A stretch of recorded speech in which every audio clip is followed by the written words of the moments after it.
O Bitcoin é uma moeda totalmente digital e descentralizada. E aqui já começa a gerar um pouco de dúvida, né? Porque diferentemente do dinheiro tradicional, que você pode pegar, que você consegue enxergar e encostar realmente no dinheiro, o Bitcoin não é controlado por nenhum governo, por nenhum banco central e não existe fisicamente. Isso significa, portanto, que o Bitcoin é independente de instituições financeiras, de governos e de estados. E pode ser usado de forma totalmente global. Qualquer país pode aceitar o Bitcoin sem nenhum intermediário. Acaba esse negócio de cada país ter a sua própria moeda. E aqui também vem um pouco de problema, porque alguns países e governos são contra o Bitcoin e contra essa revolução tão importante trazida pelo Bitcoin. Essa moeda foi criada para ser justamente uma alternativa ao sistema financeiro tradicional. Por isso essas características são tão importantes. E ao mesmo tempo, dar a nós, as pessoas, mais controle, mais poder sobre o nosso próprio dinheiro e sobre o nosso próprio patrimônio. Vamos falar um pouco da história do Bitcoin? Ele foi criado em 31 de outubro de 2008 por uma pessoa ou por um grupo de pessoas, ninguém sabe. E o pseudônimo utilizado foi Satoshi Nakamoto. Isso você já deve ter ouvido por aí. E a criação do Bitcoin veio logo após uma crise financeira, uma das maiores da história, ou na verdade a maior crise financeira desde a crise de 1929. E nessa crise financeira de 2008, foi um período em que muita gente começou a questionar o sistema financeiro tradicional, porque muitos bancos e banqueiros quebraram, instituições seguradoras quebraram, empresas gigantescas, tanto nos Estados Unidos quanto na Europa, foram responsáveis e quebraram na crise de 2008. Mas esses bancos foram resgatados com muito dinheiro público, centenas de bilhões de dólares de dinheiros de pagadores de impostos. E isso gerou, de certa forma, uma revolta na sociedade, de falar, olha, por que a sociedade está pagando por essas recuperações, por esses resgates? E aí que entra o Satoshi Nakamoto e entra a importância do Bitcoin. O Satoshi, ele olhou para tudo isso e falou, olha, não é justo, não é correto que o dinheiro dos pagadores de imposto tenham que salvar bancos e banqueiros. Então, Satoshi Nakamoto queria criar algo que fosse descentralizado, que não dependesse das instituições tradicionais e que tampouco fosse controlado por governos. Afinal, os governos podem criar mais dinheiro, podem imprimir dinheiro a seu bel prazer e prejudicar os cidadãos às custas de alguns poucos privilegiados.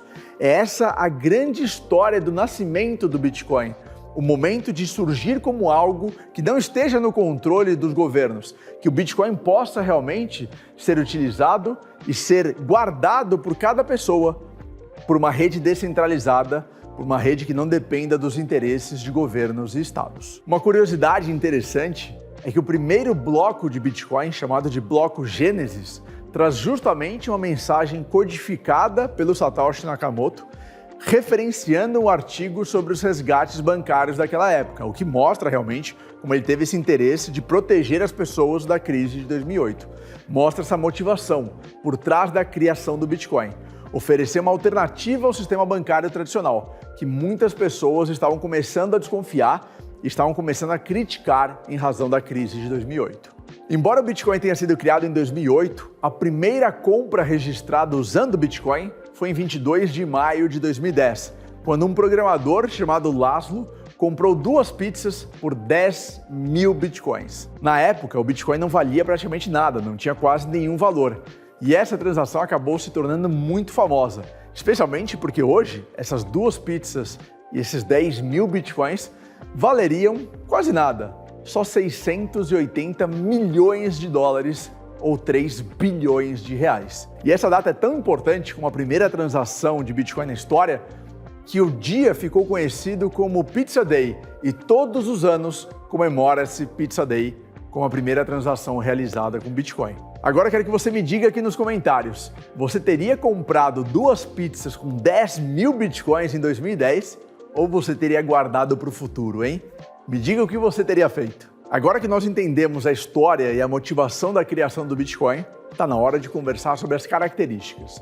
Afinal, o que torna o nosso amigo Bitcoin tão diferente das outras moedas que a gente usa no dia a dia? Primeiro, como eu falei já para você, ele é completamente digital. Ou seja, não existe de forma física, não dá para encostar, tocar no Bitcoin. Você não vai encontrar uma moeda ou uma nota de Bitcoin por aí. E se você encontrar algo nesse sentido, É mentira, é fake, é uma brincadeira. Ele é criado, validado e mantido em redes de computadores totalmente descentralizadas. A gente vai falar mais sobre blockchain e sobre mineração em próximos vídeos. E para ser usado, ele depende somente da internet.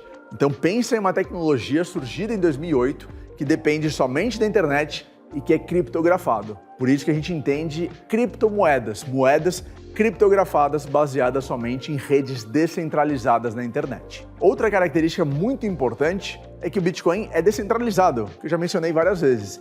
Mas o que significa essa tal de descentralização? É que diferente do real, por exemplo, do dólar, do euro, o Bitcoin não é controlado por nenhum governo e nenhum banco central. No caso do Brasil, por exemplo, o real ele é emitido pelo Banco Central e pela Casa da Moeda, ou seja, pelo governo, pelo Estado brasileiro. Só que o Bitcoin, em vez disso, ele é mantido por uma rede de computadores ao redor do mundo. E essa rede de mineradores, que nós vamos entender daqui a pouco o que são, valida e registra todas as transações de Bitcoin. Então, enquanto o Banco Central, por exemplo, no Brasil, ou nos Estados Unidos, ou em outros países, é o responsável por garantir que aquela moeda exista, que aquela moeda seja utilizada e seja confiável, nada disso existe no Bitcoin. Por isso, ele é totalmente descentralizado. Por último, e aqui muita gente também tem dúvida, o Bitcoin tem uma quantidade limitada. No total, existirão, porque ainda não foram todos minerados, 21 milhões de unidades de Bitcoin. Lembrando que o Bitcoin ele é fracionável, ou seja, você pode fracionar o Bitcoin em várias porções. E essa limitação é justamente o que torna o Bitcoin tão valioso, porque faz dele um ativo escasso. Ou seja, ao contrário das outras moedas, as tradicionais, que podem ser impressas, podem ser emitidas quase que infinitamente, o que causa inflação, a gente vai falar sobre isso depois também, o Bitcoin não. O Bitcoin não pode e nada pode fazer com que existam mais de 21 milhões de unidades de Bitcoin. E isso é diferente do que vemos nas moedas tradicionais. E como eu falei, não tem nenhum limite. Agora que a gente falou sobre as características, fica a dúvida também muito comum e frequente. Afinal, o Bitcoin serve para alguma coisa no dia a dia? Eu posso usar o Bitcoin como o quê? Bom, atualmente o Bitcoin é visto de duas formas principais. Claro que no futuro novas utilidades podem surgir, como investimento e como meio de pagamento. Muitas pessoas comparam o Bitcoin ao ouro e dizem, inclusive, que o Bitcoin seria o ouro digital ou o ouro 2.0, porque enxergam no Bitcoin uma reserva de valor, uma proteção contra a inflação. Aqui é o aspecto de investimento. Investir, negociar Bitcoin para que ele proteja o seu patrimônio, proteja o seu dinheiro da inflação. E isso vem justamente daquela questão de ser limitado, sobre o fato de o Bitcoin não poder ser manipulado por governos, não poder ser impresso ou ter um número maior do que o que foi estabelecido. E além da forma de investimento, o Bitcoin também é usado como forma de pagamento. Isso ainda é incipiente, ou seja, tem poucos lugares que aceitam Bitcoin como forma de pagamento. Mas aos poucos, empresas, países estão começando a aceitar e reconhecer o Bitcoin. Afinal, é uma grande vantagem você poder enviar dinheiro para qualquer lugar do mundo para outras pessoas de forma rápida, sem intermediários, sem taxas envolvidas de intermediários e sem toda a demora da burocracia do sistema tradicional. É como fazer um pagamento diretamente, sem precisar de um banco, sem precisar de um intermediário. E com o tempo, a tendência, claro, é que mais empresas, mais países passem a aceitar o Bitcoin e que essa adoção e essa utilização cresça cada vez mais. Bernardo, eu amei Bitcoin, tô doido para comprar um, quero um Bitcoin do meu lado, no meu patrimônio, na minha carteira.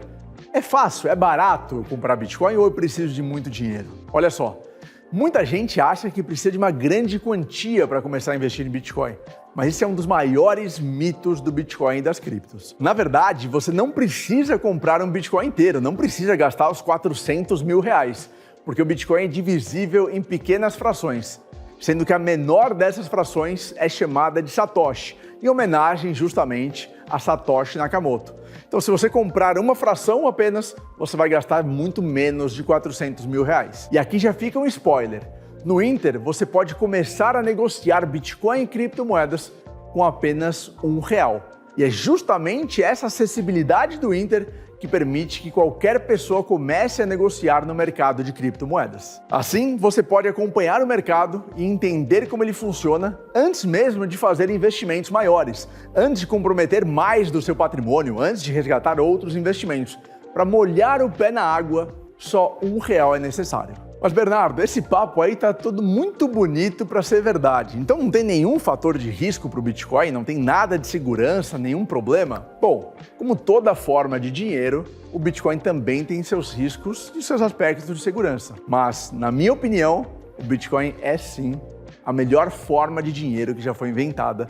É por isso que a gente está fazendo essa série de muito conteúdo para você entrar no mundo das criptomoedas. Mesmo com esses problemas, mesmo com esses riscos, uma grande vantagem que faz com que o Bitcoin seja muito seguro é a questão da proteção da criptografia e a tecnologia da blockchain, que impede que qualquer pessoa altere ou falsifique uma transação. Porque como eu falei para você e vou explicar mais adiante, todas as transações são validadas pela rede, são validadas pelos mineradores. Então não tem como você falsificar, porque para falsificar algo, os mineradores todos teriam que concordar em falsificar. E se os mineradores, que são aquelas pessoas, empresas, que dedicam sua vida e muito dinheiro para operacionalizar o Bitcoin, se eles concordarem em justamente falsificar uma transação, aí todo o Bitcoin vai por água abaixo. Por outro lado, é importante entender que o Bitcoin é muito volátil, porque é um ativo recente, criado em 2008, com a primeira transação em 2010. São poucos anos ainda de atividade. O seu preço pode subir e descer de forma muito rápida, o que traz riscos para quem não está acostumado com esse tipo de movimento. Então são aspectos que você precisa considerar. E além disso, como cada usuário é responsável por proteger o seu próprio Bitcoin e criptomoeda, é fundamental usar carteiras digitais seguras, nunca compartilhar suas chaves de acesso. E aqui um outro spoiler, essa é uma das vantagens de você negociar criptomoedas por meio do Inter, porque você não precisa se preocupar com tudo isso, carteiras, chaves privadas, chaves públicas, palavras-chave, mas tudo isso a gente vai falar mais adiante.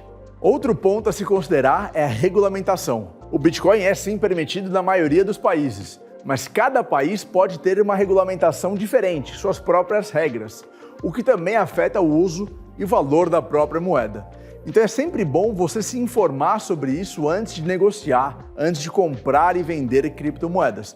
Mas a gente vai ter um vídeo específico só sobre regulamentação no Brasil, para você ficar muito tranquilo com esse aspecto. E além disso, as questões tributárias, pagamentos de impostos, também assuntos para os próximos vídeos. No vídeo de hoje, falamos sobre o Bitcoin, sua história, suas principais características e sobre alguns riscos também. Nos próximos vídeos, vamos continuar a nossa jornada de aprendizado sobre Bitcoin e criptomoedas e sobre como negociar essa classe de ativos tão promissora por meio do Inter. Inscreva-se aqui no canal, ative as notificações e não perca os próximos episódios.